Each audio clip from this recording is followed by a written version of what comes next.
ஐயா அனைவருக்கும் வணக்கம். எங்களுடைய விவசாய நிலத்தில் சுயம்பாக வளர்ந்தது. அந்த நிலத்தை சதுரம் உழவும் போது மேலே கொஞ்சம் கொஞ்சமாக வளர்ந்துன்னு வந்துச்சு. அதை லெவல் பண்ணும்போது ஜேசிபியில் சுத்தம் பண்ணும்போது புள்ளியாராக தெரிஞ்சிச்சு. அதை அங்கேருந்து எடுத்துன்னு வந்து இங்கே ஒரு ஓலை கொட்டாய் மாதிரி போட்டு அதுக்கு சிறப்பு அபிஷேகம், இந்த உலகத்தில் உள்ள எல்லா உயிரினங்களுக்கும் முன் உதாரணமாக இருக்கணும்னு நாங்கள் வழிபாடு பண்ணுகிறோம் ஐயா. இதனால் மனித இனத்துக்கு எந்த ஒரு ஆபத்தும் இல்லாமல் இருக்கணும், நன்மையாக நடக்கணும் அப்படின்ட்டு எங்களுடைய இங்கே வழிபாடு செய்கிறவங்களுக்கு அனைவருக்கும் நன்மைதாய நடந்துருக்குது. சக்தி நிலை அதிகம் இருக்குது. இது இருக்கும்போது வந்து இப்போ கிட்டத்தட்ட ஒரு அடிக்கு மேலே எக்ஸஸாக வளர்ந்துருக்குது. இது வந்து ஹைட் வளரல, முன்னோக்கி வளருது. அதான் இது ஸ்பெஷல். என்ன நினைக்கிறோமோ அந்த காரியம் சிறப்பாக நடக்குது. எந்த ஊருங்க ஐயா? இது வந்து குடியாத்துலேருந்து 5 கிலோமீட்டர் ஐயா. சுந்தரகுட்டை, கீழ் சுந்தரகுட்டை கிராமம், மேல்பட்டி ரோடு. இப்போ முதல்ல வந்து இந்த யானை வடிவம் இல்லை. முதல்ல எப்படி இருந்ததுங்க நீங்கள் எடுக்கும்போது? ஐயா ஆனால் 1/2 இன்ச் சும்மா ஒரு 1/4 இன்ச்சு இருக்கும். இந்த காதோட இந்த வடிவம்லாம் வந்து இதுக்கெல்லாம் முதல்ல வேறு நாளில் எதனா பூஜைலாம் என்ன பண்ணுறீங்களா? சிறப்பு பூஜை விநாயகர் சதுர்த்தி அன்னைக்கு எங்களால் முடிஞ்சது. மக்கள் வராங்க. சுற்றிலும் கிராமம் நிறைய இருக்குதுங்களா? கர்நாடகாலேருந்தெல்லாம் வராங்க. கேஜிஎஃப் நல்லது.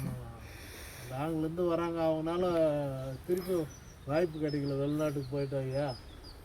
இவர் பார்த்து இப்போ இவர் வந்து ஒளியால் செதுக்கப்பட்டவர் இல்லை. ஒளிப்படாத உலகத்திலே இந்த ஹைட்டு வெயிட்டு கிடையாதுங்க ஐயா. கிட்டத்தட்ட 1/2 டன் வெயிட்டுக்கு மேலே இருக்கு. ஆனால் உயரம் வளர்றாரு, முன்னோக்கி தான் வளர்றாரு. கிழக்கு பார்த்த மாதிரி வளர்றாரு.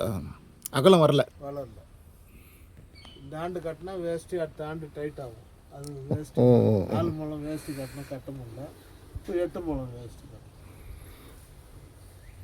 நம்ம தொழில் வந்து நான் விவசாயம், நகைத்தொழில்.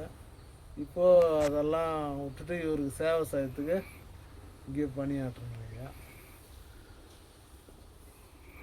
வேறு ஏதாவது முக்கியமான பூஜைங்க எதனா பண்ணுறீங்களா? சங்கட சதுர்த்தி அதெல்லாம் ஃபஸ்ட்டில் பண்ணுங்க ஐயா. இப்போது முடியல, டைமிங் முடியல, கரெக்டாக செய்ய முடியல நம்மளால்.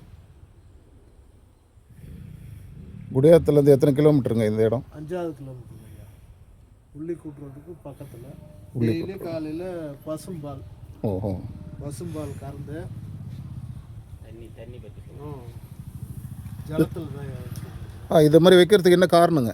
இது வந்து விக்கிரகம் ஹீட் ஆகக்கூடாது, சுயம் பண்ணுறதால வச்சுருக்கிறீங்க. சில்னஸாக கணக்கு.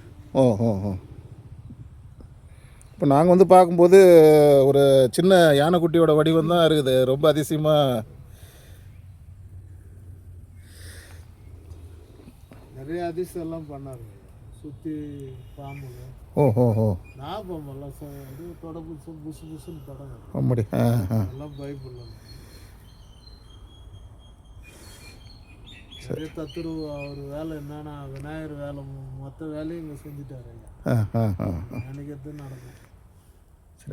இதில் ஒரு என்ன ஸ்பெஷாலிட்டி ஐயா, இந்த கூரை போடாத ஒரு ஆண்டு விட்டோம். என்னதான் சக்திக்கு இது பார்க்கலாம். சரிங்க. இது ஒரு ஆண்டு வந்து குடிக்க தண்ணி இல்லை. ஒரு இங்கேருந்து பல மடங்கு மழை இல்லாத போயிடுச்சு. நல்லூர் டிஸ்ட்ரிக்டே மழை இல்லை. இந்த கூரை கட்டி இந்த மேலே கூரை போடுறோம், ஆற்றுல தண்ணி போடுறோம். மூடிட்டு இறங்க கூட இல்லை. குடியாத்த ஆற்றுல தண்ணி, பால் ஆற்றுல தண்ணி. இங்கேயே ஒரு அடி தண்ணி தேங்குது. நல்லா வெளியூர் ஆட்கள் வராங்க, விவரம் தெரிஞ்சவங்க வராங்க. அவரோட அழைப்பு தான். நான் ஒன்றும் வெளிப்படுத்தலை யாருக்கும், மக்களுக்கு.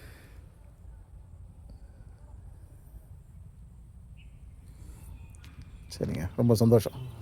நன்றி.